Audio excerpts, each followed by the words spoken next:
And that process, or sort of over these decades, is really when the lease laws take on a kind of a larger aspect than they were initially intended to have. And once in place, they gave both jurists who were sympathetic to renters' issues, as well as renters themselves, a kind of legal beachhead or major legal leverage from which they could press their claims. And it turned out they could significantly expand the scope of the sort of protection or regime protecting renters under Japanese law. One of the most important parallel developments at this time was really a legal revolution that was happening within the Japanese academy and among elite jurists in Japan. So more or less at the same time that the lease laws were coming into being in those years in the early 1920s, there was a legal revolution or a revolution in the way that jurists in Japan were thinking about law and were talking about law.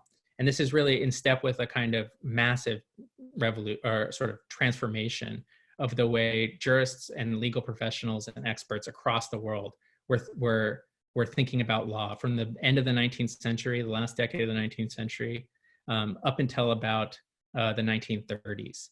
And during this time, legal thinkers had begun to really reimagine law in light of new conceptions of society and the fact of human interdependence. In Germany, you see members of the free law movement launch a kind of incisive attack on the myth of legal objectivity, and they begin to call out judges for sort of deciding cases how they will, and they insist that judges need to be seen as legislators rather than just simple interpreters of the law. In France, the Solidaristes are pressing claims for unions. They're arguing for syndicalism, and they're also sort of reconceptualizing the foundations of law. So one example is the jurist Léon Duguay, one of the most perspicacious legal theorists of this time. He argues that the notion of private rights should be thrown out entirely and is a misleading artifact of the kind of misconception of law that was carried over from the 19th century. And instead, he posits that the entire legal system could be reconstituted around obligations, obligations to the state's obligations to its citizen, and obligations to one another. And these ideas serve what are the antecedents of social policy and welfare policy that's going to come in the 1930s and 20s. They're pro-union. They usually cut against absolute property rights. They cut against freedom of contract, etc. And in Japan too, you see a kind of Japanese iteration of this new enthusiasm for society and the social. And I think the point to be made is that it's extremely vague. If you think what I'm saying is sort of ambiguous and vague, it was at that time too, but it's still also very powerful. And if we look here, we can see sort of some of the enthusiasm that developed around these ideas. This is from Hozumi Shiite. He was the son of one of the major authors of the Japanese Civil Code. And in 1917, he writes the first Japanese monograph on legal thought, where he treats law not simply as sort of a matter of statutes, but also as sort of a kind of product of ideas. And in the conclusion to that monograph, he kind of rhapsodizes about the importance of society. And he writes that legal interpretation of today should be centered on society. The application of law today should be centered on society. Current legislation should be centered on society. And our philosophy of law now must put society first. So in my paper, I did a more thorough job of this, although still pretty quick. But these ideas are translated into this new interest in society, and this new sort of social vision of law is translated into a kind of radical understanding or reinterpretation of property rights and individual rights in general. And the Japanese sort of legal theorist or jurist who really takes point on this is a man named Makino Orochi.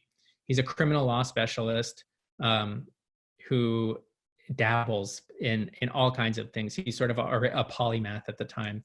And in 1916, he writes a crucial article in which he called The Socialization of Law. And in it, he argues that law it should not be seen as sort of an aggregate of individual rights, and instead should be conceptualized as a sort of what he calls an objective social institution that exists to serve a social function, to promote public interest, to promote sort of social goods and collective goods over the individual. And from this, he goes on to say that property rights then need to be rethought. They're not simply individual entitlements and absolute. Instead, they are rights that carry an obligation for their exercise, and that exercise needs to be accomplished in some sense in service of the larger public or the society at large. And he's writing this right at the moment that the housing crisis in Tokyo is really taking off.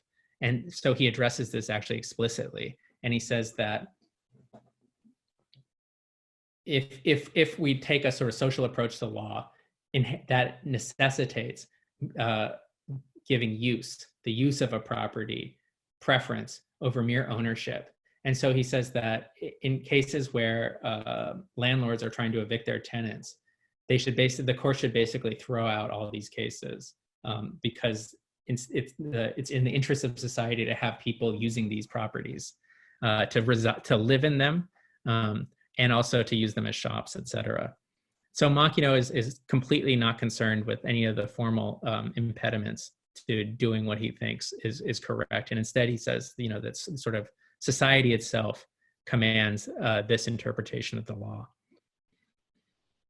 His ideas become immediately extremely popular. He's not the only one sort of who's learned this sort of new social language of the law, and other jurists kind of borrow from him almost instantly and take up his theory of property rights. If you read, or very analogous theories of property, if you read some of the sort of the stuff coming out of Tokyo University and other elite institutions in Japan in the early 1920s, these men are some of the probably most privileged and rich scholars in the entire country. They work very closely with the state. Many of them are actually members of the Diet by virtue of being professors in these public institutions. And yet they sound like socialists at this time. They say that property should be thrown away completely, that there will be a bloody future unless property rights are gotten rid of, etc. So there's sort of enormous interest and enthusiasm for quite a radical vision of property in Tokyo University at this time. But it's not only sort of ideas. Here we go. Sorry. What you see is, in the early 1920s, Japanese jurists also start changing the way that Japanese law functions, essentially. And they do this through the creation of a new case law, sort of a new practice of reading court cases as legal precedents. So up until this point, the law was at least doctrinally understood as existing merely in statutes. So the civil code was the real source of the law. And for jurists, if they wanted to understand what the law was, they had to go to the civil code and do these sort of excruciatingly sort of overwrought exegesis of various statutes to sort of draw out their real meaning. But then beginning in the 1920s, in the early 1920s, instead there's an enormous sort of interest in looking at the courts now as a source of law. And I think you can really understand how different this was, or what this sort of transformation meant, if you look at really the material instruments involved in it. So in the right of my screen, you see a kind of box, a card box. This was owned by a famous Japanese jurist named Wagatsuma Sakai. And in it, he's sort of cataloged all the various court cases that have sort of crossed his transom over the years. And he's organized them sort of as he would in his own kind of peculiar way. And for every card you take out, you find sort of a quick summary of the facts of the case, as well as of the judicial ruling. And then sometimes Wagatsuma Sakai would also write in his own sort of interpretations of what this meant. So if you compare, so you just kind of have to think about when you want to understand what the law is, the big difference was, instead of going to a book of more or less theory about statutory law, instead jurists in Japan start to go to these sort of card catalogs And they also go to an increasing number of publications that are issuing sort of analyses of judicial rulings. And these are not neutral. They're not neutral as sort of interpreters of the law. Instead, what you find is that they actually read a lot of their own interests and biases into the judicial record. So a cursory look in my research at this stuff shows that actually the courts, while they were very important, were sending, I think, certainly sending mixed messages. And instead, I think one of the major locusts or sort of locations of sort of legal precedent instead was in this active interpretation, whereby jurists would then go into the sort of courts, the cases, and arrange them in sometimes very casuistic manner to sort of extract the legal principles and the new sort of rights and thickening rights that they wanted to see. And through this, Japanese jurists develop a kind of, they convince themselves at least, that property law, or that renters and renters' rights are becoming almost as strong and as powerful as the rights of property owners. And they do this in the 1920s and 30s. But it's not simply a matter of sort of elite largesse, these sort of growing renters' rights over the interwar period. You also have an explosion of tenants unions and tenants activism. In the bottom right is a man named Fusei Tatsuji. He was a brilliant trial lawyer who became a socialist in the late 1910s. And then in the 20s, he threw himself into the cause of tenancy in Tokyo, or the sort of tenants' rights in Tokyo. And he organized a union that by 1924 had, 3,400 members or so, and had divisions all across the city and including into Yokohama. And there are other versions of sort of this story that exist in Yokohama or in Osaka and other major cities. And they would conduct sort of direct action. They would sometimes violently resist evictions, or they would clash with thugs hired by landlords to do whatever. But their main sort of forum of operation was actually the courts. And they used the new land and house lease laws to sort of argue a case again in front of judges that tenants deserved better rights than they had. So this is Fusei Tatsuji in 1927 in a pamphlet, and he writes that the house lease law is not a bad law, and we will assiduously take advantage of the parts of it that are favorable to renters. Those aspects that are prejudicial, we will also put to good use, even if it means undermining them. So actually, much like Makino Orochi and some of these other Japanese professional jurists at the time, Fusei has a kind of plastic understanding of what the law is. He understands it as a sort of political, a site of political contestation, and really and undertakes to really bring this fight into the courts. So through that, you see the development of a kind of new interpretive regime over the interwar years. And it's the capstone for all this is really an amendment to the land and house lease laws made in 1941, just before the bombing of Pearl Harbor, as war in China is sort of at a disastrous level. But at this moment, the Japanese, the Diet, or what's left, amends the laws so that in order to remove a tenant, a landlord needs to show a just cause. So in Japanese, it's seito jiyu or seito no jiyu. And this is an incredibly vague sort of direction to the courts. And so what I want to emphasize here is while this is this kind of momentous moment for sort of the larger sort of housing regime in Japan, the only reason or the main reason that it is such a big deal is because Japanese courts have started to interpret what could constitute a just cause so narrowly. So they are at this point, without a kind of immediate pressing personal use or personal need to take a property over for oneself, landlords basically are unable to remove tenants. And this continues into the post-war decades. Somewhat surprisingly, throughout the sort of years of high growth, courts in Japan just basically refuse to let landlords get rid of tenants or to refuse the renewal of a lease. And so there's a lot to say about what the effects of this are, but I think we can see it in the built environments in Japanese cities.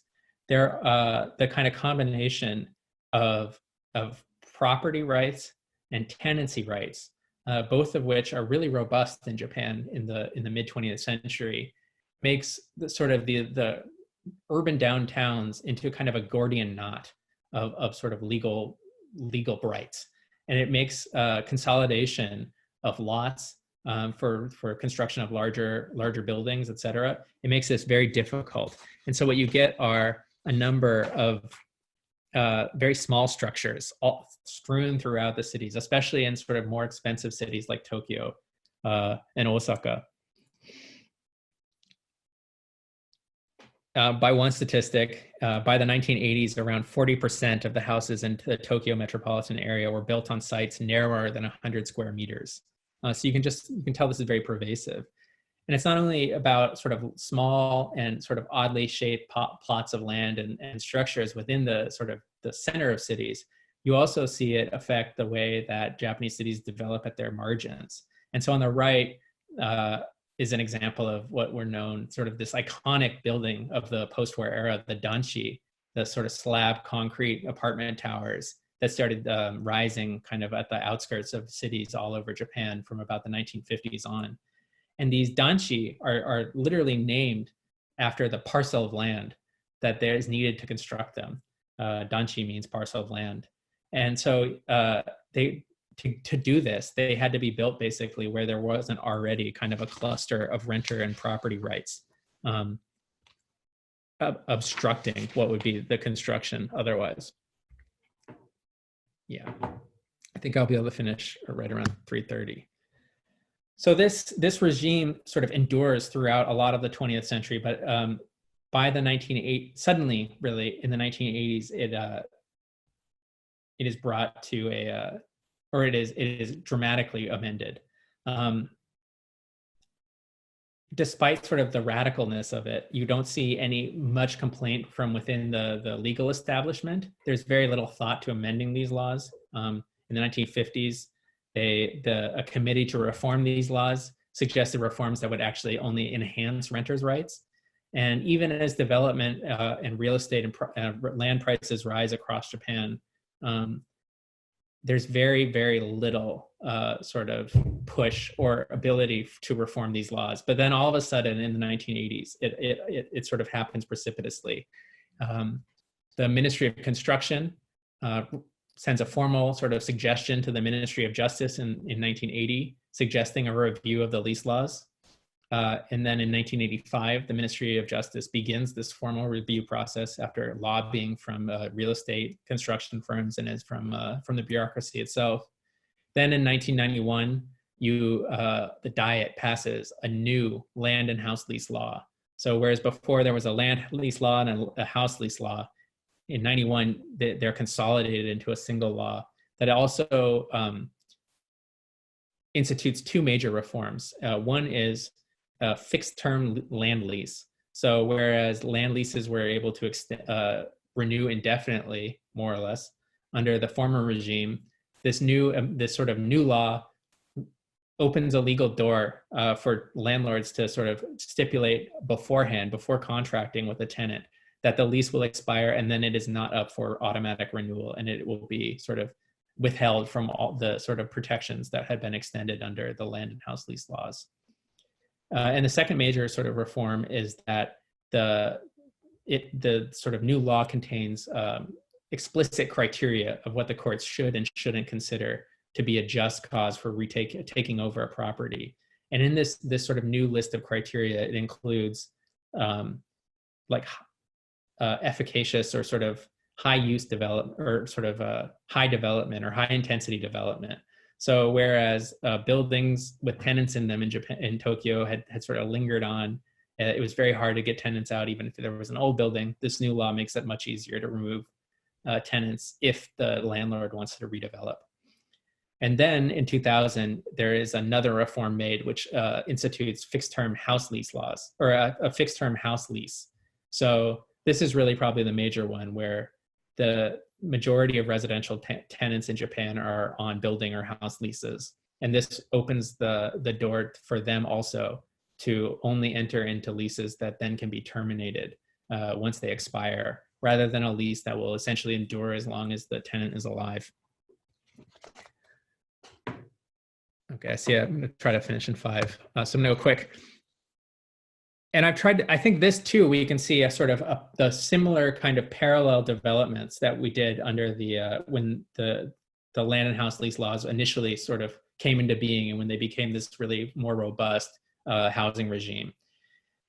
Across in the 1970s, real estate interests in Japan emerge as sort of a major player in the national economy.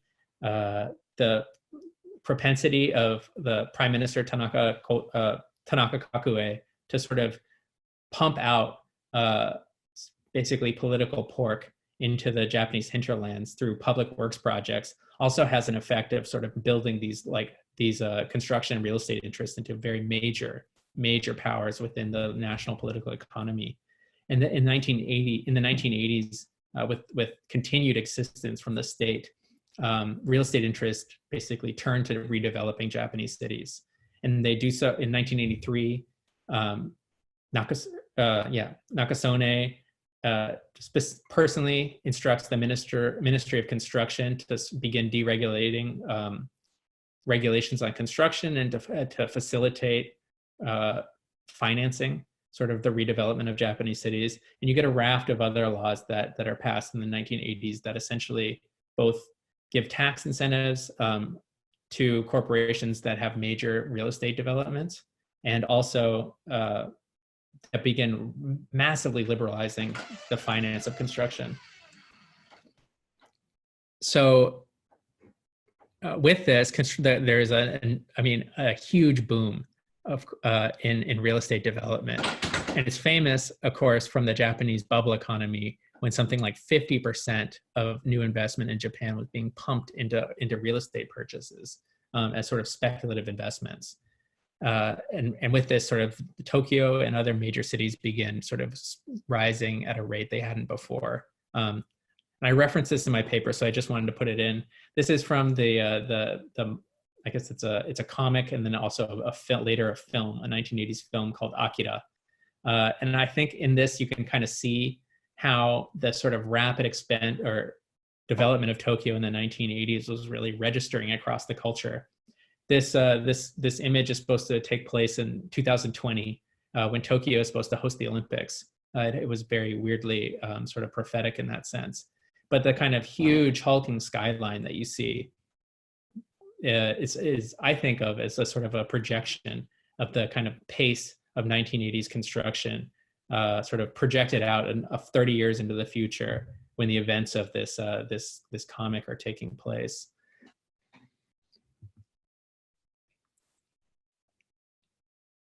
But there's also, and sorry for this, this is kind of hard to represent, but there's also sort of at the same time a huge intellectual movement that it really accompanies this sort of growing pressure from construction and real estate interests to change the law, to reduce renters' rights, and to facilitate sort of more rapid development of urban real estate. And with that, you see, I think, what we could call, for shorthand, sort of the rise of law and economics in Japan. And it's really around the law and house lease, or the land and house lease laws, and as a critique of these laws that I think law and economics really comes into its own in sort of Japanese legal discourse, and not even just legal discourse. What you really see is a sort of repositioning of sort of thinking about policy and law away from sort of these professional jurists within Tokyo Law School, and instead sort of analysis of policy and policy recommendations becomes a matter for economists, sociologists, urban studies professors, and a whole slew of other disciplines that are more focused on behavioral science. So this slide is one example of sort of this new mode of argument that you see in favor of reforming the lease laws. And I guess it's kind of hard to explain, but essentially it looks nothing like that card catalog. Certainly, it's a totally different way of thinking about what the law is, rather than sort of individual or sort of private relationships between two parties. These new critics are thinking in terms of sort of efficiency and macroeconomic issues. Let's see. They're starting to argue with aggregate calculations of marginal costs, supply and demand, and this idea of sort of social need and a thick society that needed to sort of ensure minimal provisions for its weakest members gives ground at this point to sort of new arguments about efficiency and market value. And so this chart, I think, shows this very clearly. What was done is property prices in 1988 were taken, or rent levels in 1988 were taken, and it was observed that generally Japanese rents were growing at about 1.6% per year. And so this sort of very steep curve represents that increase over a 25-year period. And I'm sorry if you don't read characters. I know this was probably totally inscrutable. And what this author did was then sort of speculate that actually rents in Japan should have been keeping pace more or less with the consumer price index at about 7%. And then he worked backwards 25 years from 1988 to show that that by the present, under a kind of totally liberalized housing regime that didn't sort of reduce rent through the land and house lease laws and sort of that just cause clause, you would see a massive increase in the number of or in the space of rental housing available in Japan, and with that, a net decrease in what rents actually cost.